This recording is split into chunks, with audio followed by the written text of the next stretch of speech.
Hello and welcome to my channel, Rhino here. Today I'm looking at a kinda strange video. It's two guys who I assume are brothers, wearing matching t-shirts and yelling their apologetics at the camera. In this video they say that they have two questions that atheists just can't answer. So I thought I'd give these questions a crack. Let's go!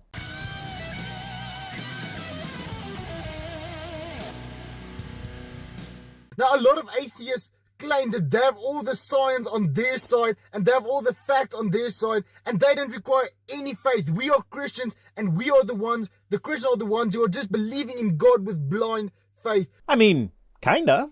It's more of a case of God being a completely unfalsifiable proposition in the first place, and thus is not even covered by science, because unfalsifiable propositions are unscientific by nature. So yeah, belief in God is based on blind faith if we're defining such belief as a belief in spite of a lack of scientific evidence. I could see some apologists quibbling with the wording and claiming that the philosophical arguments for God take it out of the realm of blind faith, but in my experience, all of the philosophical arguments for God are either fallacious or based on faulty premises, so that doesn't really save belief in God from being faith-based. Also, keep in mind that if you're about to do that thing that I think you're about to do, where apologists point out that atheists don't know everything, therefore some of their beliefs are faith-based, inherently admits that faith is not the ideal thing on which to base one's belief. Saying you're just as bad as me is an admission that you are indeed bad. But that is not true. It actually requires more faith to be an atheist. Yep, there it is. Atheists are worse than Christians because they have more of a thing that is supposed to be a Christian virtue. Because they have these major questions that they wrestle and struggle with and don't have answers for, and we as Christians do have the answers for these major questions. Having an answer doesn't automatically make your answer better than I don't know. If I'm missing socks after doing laundry and I can't figure out where they went, suggesting that the spinning motion of the dryer opens a portal to an alternate dimension that is filled with single socks is not automatically better than I don't know where that sock went. In fact, in this case, to believe in the portal to an alternate dimension really does take more faith than the I don't know position, because saying I don't know is simply an admission of a lack of knowledge of the answer. You don't need faith to not know something.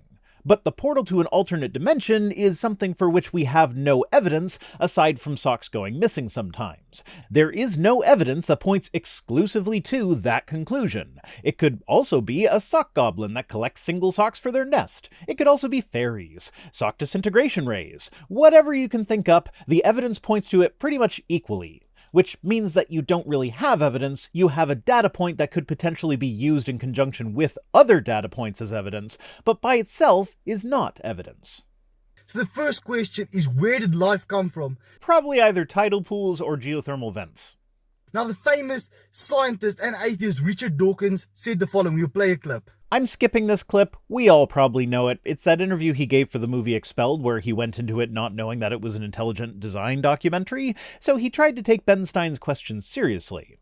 So when asked about intelligent design being a possibility, he tried to find a way to make intelligent design plausible. This is not a position that he holds, and you don't need to just assume that, you can just listen to what he said after he gave that interview. When I spoke to Ben Stein, I took him seriously. I thought he was, well, until the end of that interview, as you saw.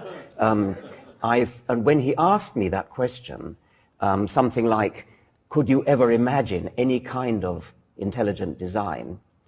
I bent over backwards to try to give intelligent design its best shot. Its best shot for me was something like designed by an alien intelligence, something like what Francis Crick and Leslie Orgel had proposed as directed panspermia. I don't believe in that. I didn't believe in that. I never said I did believe in that. But I was trying to bend over backwards to give intelligent design its best shot. So please stop using this interview to show that atheists believe that life on Earth came from aliens. That's not what it shows at all. So even one of the most famous atheists and scientists believe that life had to come from another form of life, and he described that as being aliens. No, what he actually said at the very beginning of the interview was that he believes that life came from the first self-replicating molecules. The aliens thing was speaking hypothetically, with the starting assumption that life on Earth was intelligently designed. Now this just shows that life had to come from life, and that's why we as Christians believe that life had to come from God. Well, that just pushes it back a bit, doesn't it? If life has to come from life, then where did God's life come from? This just leaves you with an infinite regress. But also, you're wrong. I mean, really, it comes down to the fact that life is entirely made of non-living material. 99% of the atoms in your body are either oxygen, carbon, hydrogen, or nitrogen. Are any of those things alive? No, they are not. In order for them to be part of the living system that is you, though, they have to at some point be incorporated into your body, so these non-living materials became life. Literally every breath you take and every time you eat or drink, that is non-life becoming life. Even if you eat something that is alive when you eat it, the first thing that happens in the digestion process is for your body to kill it so that it can break it down for parts. Because you believe that life could come from aliens, then the question is, who created those aliens and who created those aliens? The question just continues to go on. Yeah, but saying God instead of aliens doesn't solve that problem now, does it? Unless you invoke special pleading, of course. So to say that there had to be an infinite being who has been eternal forever and who will be eternal forever because he is eternal is makes more sense than to say that aliens brought life to Earth. Why does an infinite regress for a single entity make more sense than one for multiple entities? But also, nobody's arguing for infinite aliens. This is what's called a straw man, where you attack a position that nobody holds, and then congratulate yourself for successfully demolishing that position. Infinite aliens don't make sense. Okay, I agree with that. But nobody believes that anyway, so what have you accomplished here?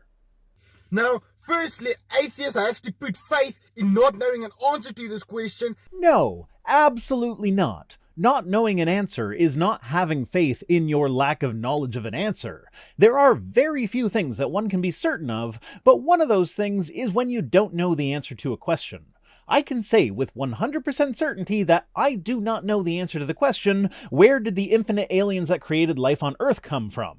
I mean, it helps with that certainty that this question doesn't make sense to begin with, but at the end of the day, not knowing the answer to a question is absolutely not a faith position.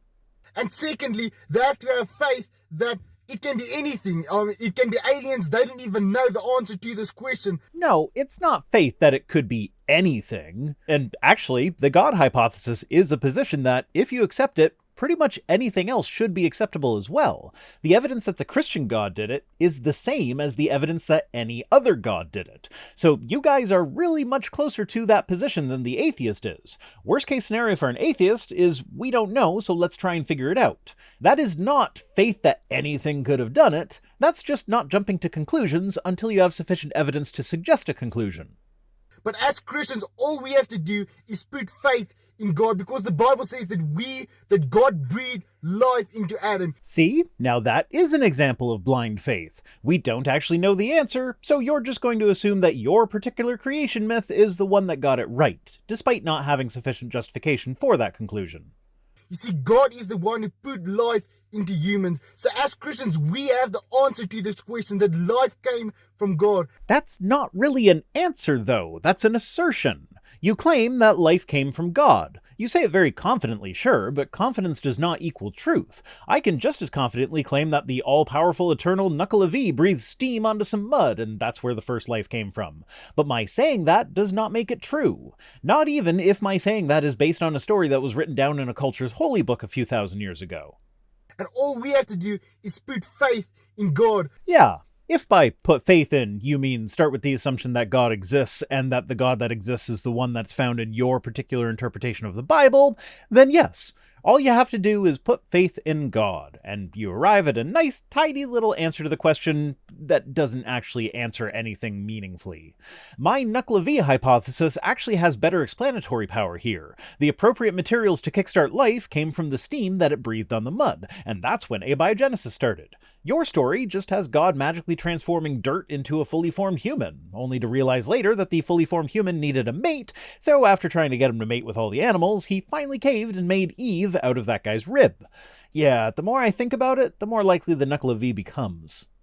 Now, atheists, they don't know what to put faith in, but they have to put faith in something, and they're putting the faith in saying that they don't know. They're putting their faith in not having an answer for this question. That's not even a coherent statement. Not knowing something does not require faith. It simply requires not knowing something. Like, if I ask you about the mineral composition of Proxima Centauri b, do you need to have faith to say I don't know the answer to that question? Or do you just not know the answer? Faith is when you make claims of knowledge with insufficient evidence. Not knowing something is not a claim of knowledge. And if you talk to an atheist, the common excuse they often will give you is, oh well, we didn't know yet. Later on, science will have an answer. Which, for most things, is a perfectly reasonable position to hold. Science has constantly been able to figure out things for which we had no answer in the past, and it continues to do so. Today, we have more scientific answers than we had yesterday. Yesterday, we had more than we did the day before. And do you know what? I'd bet a lot of money that we'll have more tomorrow than we did today. And I don't even care which day you watch this on. Barring some massive disaster that will end up rendering any money I have to pay out on this bet useless, it will still be applicable no matter when you watch this video. So for abiogenesis, that's just applying this general trend to that area of research. Researchers have made a lot of progress since the Miller-Urey experiment of the 1950s, though you wouldn't think so based on how creationists obsess over that particular experiment. There is no reason to expect the progress to stop here. But to say that we don't know is a form of faith. Again, no it is not. You really have to stretch the definition of the word faith to get there. Like, we're talking stretching a condom over a drill levels of stretching. That thing ain't going to be useful after you take it off the drill. Always remember to be safe when drilling. Because you don't know if it's going to be revealed to us in 1,000 years. Let's say that God isn't real. Yeah, no. Sometimes we don't know when or even if we will figure something out. What came before the Big Bang, for instance? Most of the ideas surrounding that are mathematical models that are difficult, if not impossible, to actually put to the test. It's mainly about which model makes the most sense given our current understanding of the relevant physics. There are a few ideas that actually might be testable, but we have no guarantee that those ideas will be the ones that are correct. If we one day test them but they fail, then we're still left with I don't know as the ultimate answer. This does not mean that we are operating on faith, this means that we don't jump to conclusions without sufficient evidence, which is literally the opposite of faith. So it really takes more faith to be an atheist and to say that maybe aliens created life than to say I put my faith and trust in an eternal God creating life. That's what's called a false dichotomy. It's not like aliens and God are the only two options. We also have the Nuclevi. Now that you mention it, one thing that I heard, and I think it's so true, and it is that I believe that the God of an atheist is time. Because whenever they don't have an answer, they just say, well, give us more time, then we'll have the answer. Well, it worked for figuring out where lightning came from. Worked for figuring out space travel. Worked for figuring out what causes infections and disease, etc., etc., etc. There's no reason to assume that it won't work for origin of life. Is that a faith position? I would argue not really. This is trust based on previous experience, which a lot of apologists like to conflate with faith, but trust and faith are definitely two separate things. When they look at evolution and they see the pieces don't match up, how can the earth be so old? They just add more time. They don't know how everything could have happened. So what is their God? They explained it by saying, give us more time. And there had to be more time for everything to develop the way that it did. Okay, that sentence didn't make much sense, though it did make more sense than the saying I don't know requires faith thing. We don't just add more time to make room for things. The evidence for the age of the Earth could very easily have come back showing that the Earth is too young for evolution to have taken place, but it turns out that the Earth has actually been around for plenty of time to account for evolution. And that evidence is completely independent from the evidence for evolution. Yes, and that leads us to the second question that an atheist can't answer is what created everything? How did the universe come to be? How did the universe come to be is definitely the better phrasing of the two. What created the universe assumes both the existence of a what that did the creating, and that this what had creative agency. As to how the universe came to be, we have several models that describe several different potential answers to that question, so if you're actually interested in the answer, maybe pick up a book on cosmology sometime. And this question can't be answered by an atheist. All they say is, well, there were billions of years ago, and the most common answer that you get is the Big Bang. The Big Bang is the earliest event for which we have direct evidence, so that is a valid answer, but cosmology is a complicated topic. A lot of people don't realize that the Big Bang is not actually the beginning, it's just as far back as we can get empirically at the moment. Now, the Big Bang doesn't make any sense, because how can something come from nothing. The Big Bang does not say that something comes from nothing. That is one of many hypotheses about what came before the Big Bang, but it is by no means the only one, or even the most popular one among cosmologists.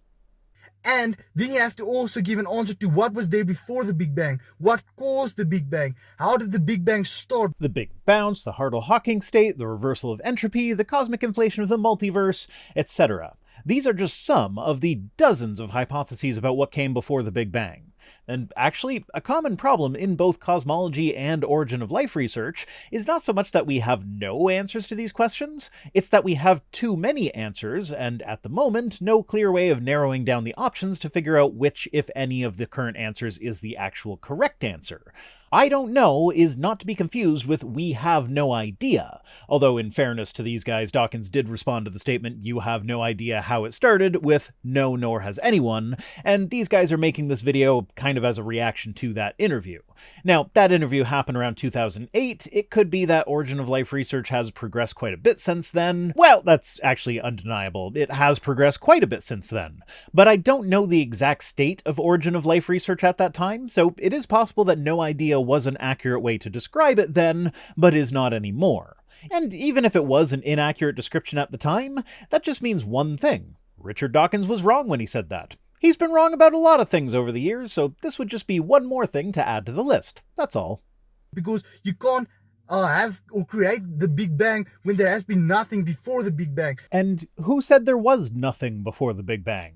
Okay, a few cosmologists have said that, but I feel like if I got you to define nothing, they'd disagree with your definition, but that's very much a minority position in cosmology.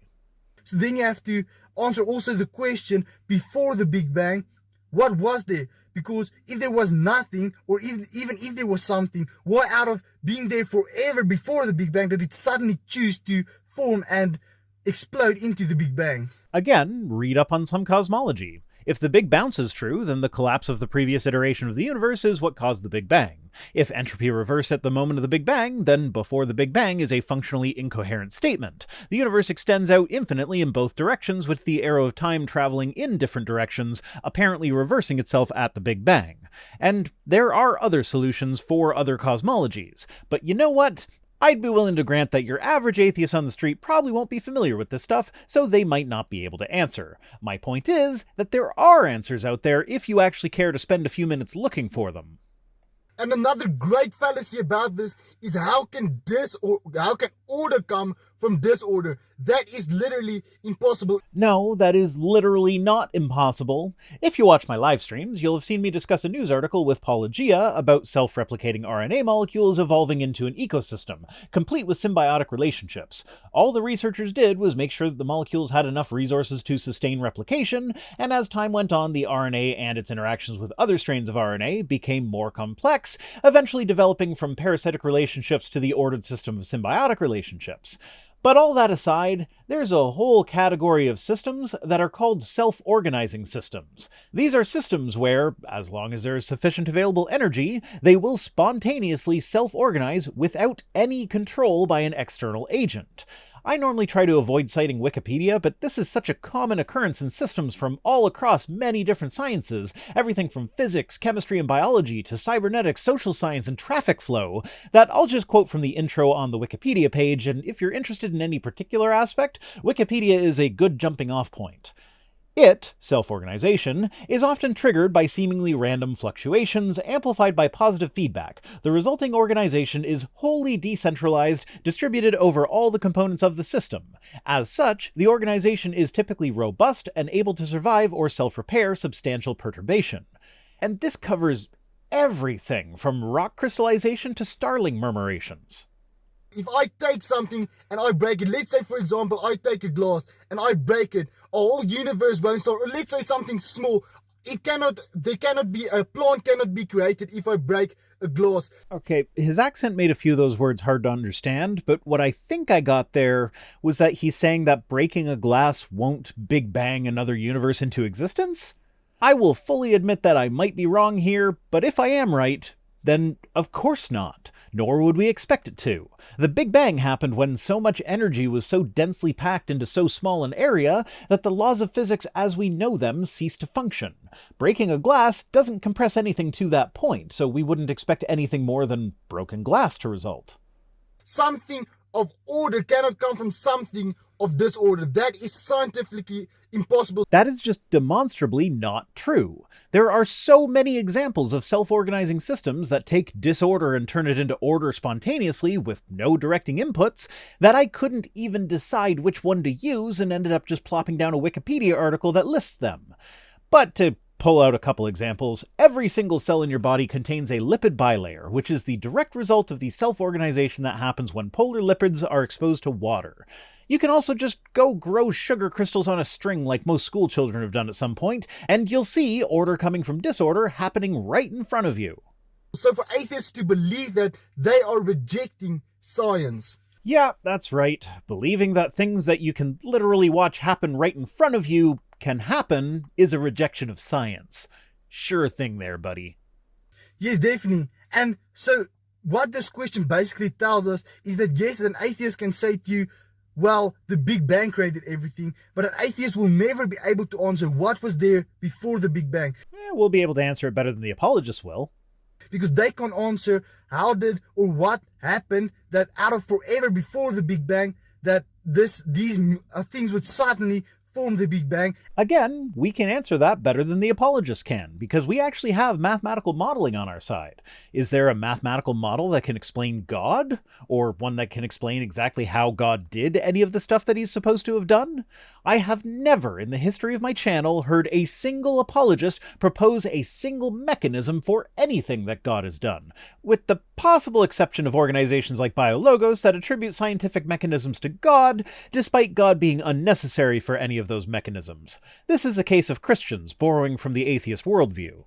And then they can't answer what these particular substances were that caused the Big Bang because it simply is impossible. It's more reasonable to say that God created everything than to say that the Big Bang created everything. I hate to break it to you, buddy, but even if God did the creating, the way he created was through the Big Bang. The Big Bang happened, whether you like it or not. You have three options here. You can either deny the science, accept that the Big Bang happened and God's the one who banged it, or accept that the Big Bang happened with no God required. Occam's razor would have us go with the third option here, but there are plenty of people who believe the second option and don't have to deny any science to do so. And again, it comes to the point that they say that time is their God. Time is really their God because they would say, well, just give it time, just give it billions of years, and then you will see everything fall into place. Well, I mean, when we're talking about what came before the Big Bang, it's entirely possible that time just didn't exist then, and so saying give it more time becomes an incoherent statement. Now, the Bible gives us an answer, and that is why it requires so much less faith to be a Christian than to be an atheist. The Bible doesn't really give an answer, though. In order to actually have an answer to the question, you'd need to be able to explain the mechanism by which the universe or life or whatever was created. If you can't explain the mechanism, you don't have an answer, you have an assertion. And that is, in the Bible, it says, in the beginning, God. Apologists seem to love just quoting that verse and emphasizing it like that as though they think that's a mic drop moment. Like, did you think that I was under the impression that the Bible did not say that God created things? Do you really expect anyone to be surprised by that Bible verse coming from a Christian apologist? It's kind of cringy, to be honest. We see when we read the creation narrative, we see that in the beginning, God created everything. We have an answer to this very important question. No, you have an unevidenced assertion. Now, this isn't just some small question that you can later find an answer to. This is a huge and massive question that atheists have to answer in order for them to say that they are only based on facts and scientific evidence. Nah, man, atheists just have to not believe in God. They don't have to have the slightest interest in cosmology or origin of life research. Like, I know some of the potential answers to these questions because it interests me, but a lot of people just don't care about these questions in the first place. And who are you to tell them what their interests should or should not be? I don't know is a perfectly valid response that requires no faith whatsoever. I can point you to tons of questions to which I don't know the answer, many of which I have no interest in learning the answer to. It's not that I have faith in not knowing, it's that I genuinely do not care. Ask me right now which kitchen cupboard my neighbor keeps their plates in. Go ahead, I'll answer. I don't know, nor do I give a fuck. Well, the plates have to be stored somewhere. That's nice. Get fucked. I care not. Now, you might say that something like that is inconsequential when compared to knowing how the universe began, but as I've pointed out several times already, saying God did it isn't really an answer unless you can describe the mechanism by which God did it. So, at the end of the day, what we're left with is that we live in a universe that appears to exist. How it came to exist is a question that interests some people, but not everybody, and nobody is required to explain the existence of the universe in order to justify not believing in magic. Because it really looks like they are not when I look at the evidence and when I look at the facts. Yeah, but you clearly haven't actually looked at the evidence or facts. It looks like you're just regurgitating talking points that you heard from other apologists and not really getting them quite straight. This line of argumentation actually smells kind of like Frank Turek, but it's so common that it could be almost any of them. Next time you want to check out the facts or evidence, skip the apologists and go to the biologists and cosmologists. You know, Manus, after making this video, I can conclude one thing, and that is that I don't have enough faith to be an atheist. Yeah, like I said, this stinks of Turek.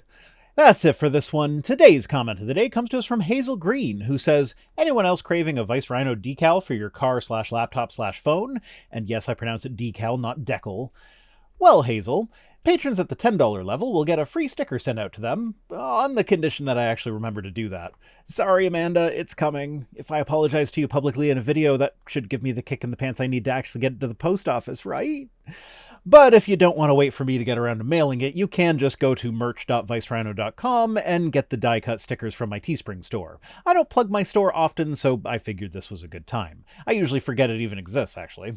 Thanks for watching. Thanks to this week's PayPal heroes, Charles and Andrea, and special thanks as always to my patrons, Clench Eastwood, Mark McManus, Mark Ketchum, and all the rest, who are the faith that is required for the I don't know that is my channel. If you'd like to be incoherent, you can join us on Patreon for as little as $1 per week over at patreon.com/ViceRhino, or by supporting the channel in one of the other methods that can be found at links.vicerhino.com, which is also where you'll find links to my other projects and links to buy crap from me.